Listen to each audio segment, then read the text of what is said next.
In continued efforts to understand the industry in which we function, its needs and requirements, and the changes driving product development and innovation daily, the BBA is kicking off a series of face-to-face roundtable events with a panel discussion around innovation and leadership, the evolving responsibility of test and certification data within the construction innovation roadmap.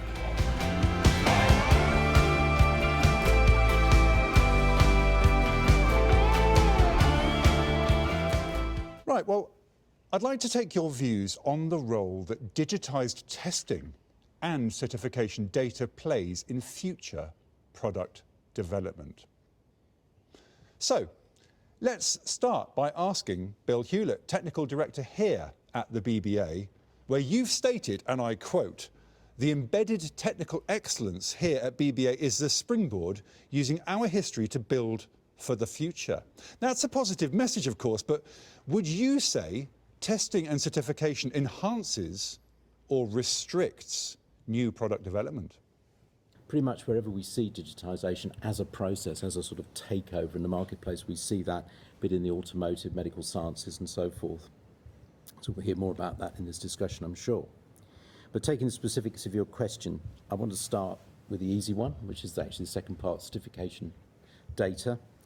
At BBA, we're certainly envisaging a world, getting to that world pretty quickly, where certificates are built as digital objects, and this will facilitate the full range of processes from management of the certificates themselves, which of course is something that we do, to helping with product search, all the things that the marketplace needs, site control, asset maintenance out in the built environment. And I think we can see from many perspectives that digitisation will bring benefits in those processes. But now to digital testing, and I think this is quite an interesting idea. It's almost an oxymoron. If we think of the physical sciences, yes, we use tests, and for all history pretty much, those have been physical tests, and that's certainly been something we've done a lot of at BBA. So this is resource hungry, it takes time, those comments are often fed back to us, and what happens if you have a test fail? That's even worse. You go through the process, it fails, you're a little bit further on, possibly not very far on. Suppose you make a minor product change, what's the influence of that on the results that you've already got? So how does digital move us forwards in all that? So we've been looking into this subject, it's something we're taking very seriously, strong customer feedback to us that we need to move forwards here. So we're looking at chemistry and microstructure analysis and seeing that as an opportunity to actually create what we will call a digital test. So rather than test it physically, we can test the microstructure, we can test the chemistry, and we can predict the product performance from those characteristics. Now, in time, that could come to replace physical testing in its entirety. That would be nice. That's very much a futuristic world. But even in the short term, if we can calibrate from the physical tests we've done, and as you point out, we have a rich history of that. If we can calibrate those, if you like, more digital techniques from that data, then we can at least start to work with our customers and the industry at large to avoid test fails, or if there are minor changes, how do we react to those minor changes and pick those up? So I think this is pretty new for the construction industry. It, to some extent, pushes against recent pronouncements that perhaps we should do less in terms of desktop study and that sort of approach. But I would say, come on guys, we've got to give it a go. So I look forward to hearing what the table's got to say. Thank you. Thank you very much indeed. Well, I think that John, I'm going to turn to John Leake, who is Business Growth Director at Scitec. Now, I know that you and I have been having a conversation around this, and I think this is something that actually you probably do want to come back on. Yeah, I think it's interesting in terms of what Bill's talking about, the opportunity within the construction sector, because certainly if we look across other sectors, fast-moving consumer goods, in pharmaceuticals, the whole area of virtual product development, virtual formulation is something which actually is fairly well advanced in terms of that technology. The key issue, of course, is actually to do that effectively, and the rationale for doing it is actually in terms of accelerating your innovation process, the product development process, which is kind of the key point around this specific topic. The key issue is that you need data, and you need very good quality, accurate data, and you probably need actually a breadth of data in order to help inform those virtual models and simulations in terms of accelerating that process. So I think there's probably an interesting challenge for the sector as a whole in terms of actually how willing are people to make all of that data available to the wider industry for the benefit of innovation and benefit of product development. And probably another thought as well, just picking up on one of Bill's points, is looking at using artificial intelligence in terms of actually rapidly going through those models and simulations, some of which could be extremely complex. And actually the challenges with complexity means actually time to actually do that analysis. So looking at using artificial intelligence in terms of accelerating that process is then having the confidence that if you're using artificial intelligence models, are they in their own right kind of certifiable in terms of then giving you accurate results and data to inform those models and simulations. So that's a whole area where actually you're going to need the right expertise to help you through that process. Well, I want to pick up on a point that you made there about data sharing, because I know that's quite a controversial subject. Why would you want to give your game away to your competitors? And actually, I'm going to turn to Ehab. Ehab Saeed, you are the founder and director of innovation at Biome, a research and development-led company that aims to promote a healthier and more sustainable built environment. Now, looking at your profile, I would very much describe you as an industry disruptor. Is that fair? Yes. Now, can we afford not to share data? I think it's a really critical question, and the sharing of data is the sharing of knowledge and is the advancement of knowledge and research, locally and globally. So I think the sharing of knowledge is really critical to the advancement of data science and digital field in general. However, we need to find ways or safe spaces to enable that data sharing that doesn't affect the advancement or development of the technology for the good of humanity. And we've seen a lot of times technologies, when they hit a certain scale, it turns to quite a kind of growth-driven purpose or decision, as opposed to one that is looking at how to develop and evolve the technology. And I think the culture of sharing knowledge and advancing tech and advancing knowledge needs to become much more embedded in our business models and our ways of working. But just wanted to make a point about the drivers of data towards the sharing of knowledge in a safe way, but also towards us understanding how to accredit and test materials and products in buildings in a more effective way.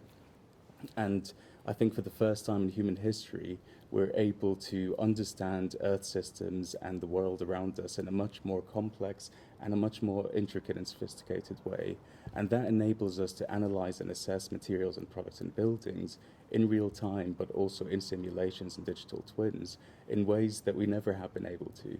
And what that means is we can then start to look at digitizing standards and accreditation processes in order to make them more dynamic, but also to give you a real life picture of how that material or product is performing. There are so many misconceptions in the industry that I think with the right sharing of data, the right advancement of digitizing standards and accreditation will become enabled and become much more commonplace. Okay, thank you. Now, Amanda Long, Chief Executive at Ccpi. What are your thoughts then? Is this the way forward for future product development? I think we need to be careful. There are positives, and we'll need those as the Code for Construction Product Information moves forward, and we are confirming, we're seeking to confirm that product information that's published by a construction product manufacturer is clear and accurate and up to date and accessible and unambiguous. We're going to need a lot of proof behind that in order for us to be able to verify it. So digitised testing and certifications are going to be helpful in that. We're looking at speed and volume. That will be really useful. But I think it's back to your point about reliability. There would be that will be my concern. Otherwise, there really isn't much point in the CCPI seeking to verify product information if we can't rely on the product information. So it sort of goes hand in hand. So the confidence piece around it, the reliability piece, is key in this, and there's a need to really balance that and make sure we iron out the issues that you're talking about in terms of AI and so on. Okay, well, I'm going to turn to my left, actually, to Nigel. This is Nigel Blacklock. You are the Technical Director at Bowder and responsible for all aspects of the research, development and introduction of innovative and sustainable products and integrated systems. But let me put it to you, new product development is essential to move the industry forward, but at what level of risk? Well, I suppose what we've just been talking about is there's the first part of speed, and therefore speed can sometimes be associated with risk. But we have seen already that we've very much in the construction industry coming from quite an old-fashioned background. I mean, it's not that many years ago we were looking at paper BBA certificates. And so we need to obviously advance in speed, but it depends where the step change is. I don't think there's so much risk in us being able to get our certification available quickly, such that people can actually use it for verification. So I think the key thing Amanda said there is proof. I always say verification, verification, verification, verification. And that is what we're being asked about more and more from all different quarters. It's all very well you saying that, Nigel, but can you verify it? So we need it to be available quickly for new products. So the innovation side of things, we're always looking to innovate, but we're also being asked now, quite rightly, how do you verify that? Now, we do actually have a few issues right at the moment where some of the other things we're talking about here of digitised testing might help, which is just everything to do with Brexit at the minute. It's quite clear that the construction manufacturers, there is not enough testing facilities in the land to be able to allow us to meet the deadline next January. And so some other ways that we might be able to do that, if it's possible to do that, some of it by digitised testing, then we should be looking at it because we're not going to hit it otherwise. Another point is just the fact that the current climate at the moment is we have quite a lot of outages of product, which often leads to quite a lot of unintended uses of materials.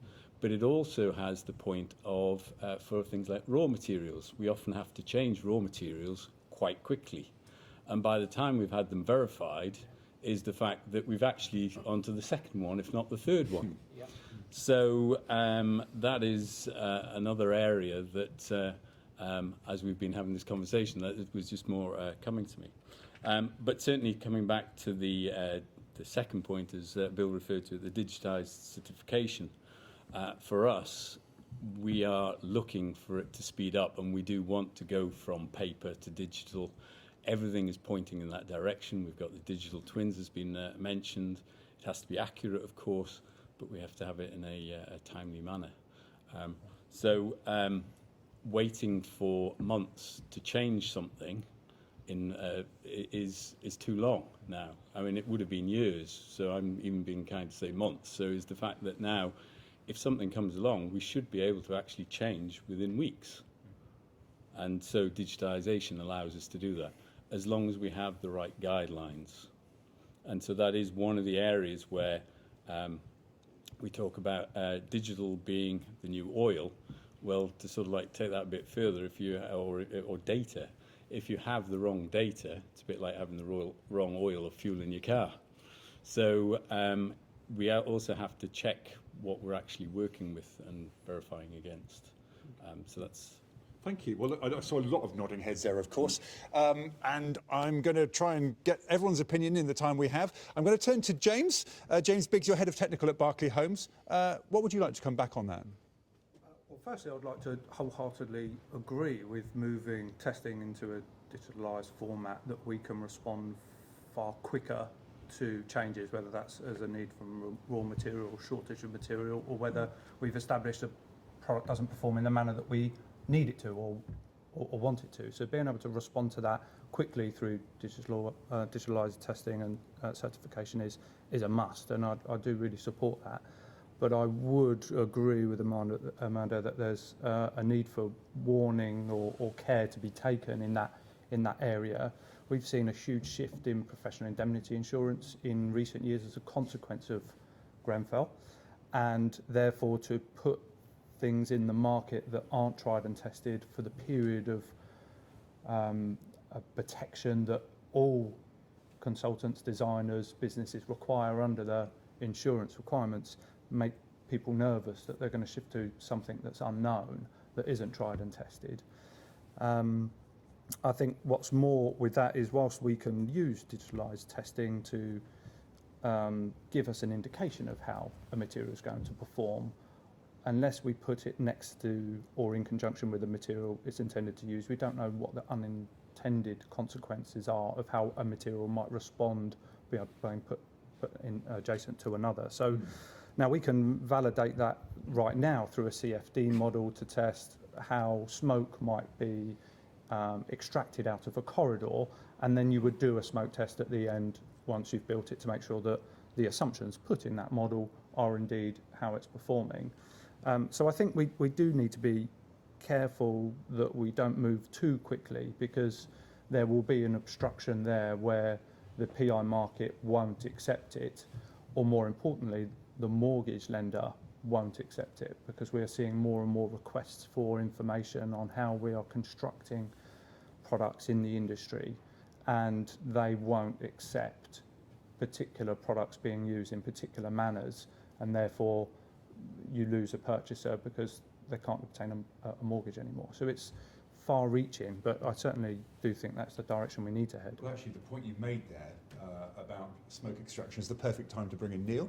Neil Gibbons, who is lead fire safety consultant at Cross. I noticed that you actually wanted to bring a point back to the table. Yes, thanks, Neil. I think from a fire safety perspective, the important data that we shouldn't be relying on is the fire service data. We shouldn't be waiting for the fire service to tell us that we're having failures. We should get as far upstream as we possibly can, and at the point that we're thinking about putting a product to market, test it rigorously, possibly by digital twinning in the way that we've talked about. We should also be monitoring how we've used the products, and I think technology allows us to trace things better, to know where products and systems have been put into place, and then identify where the failures might be occurring. But cross collaborative reporting for safer structures that I'm involved with now provides an avenue for those with the right culture to share information and let the rest of industry know that they've got a failure or an innovation that perhaps should be shared. Okay, thank you very much indeed. And indeed, thank you all for your time.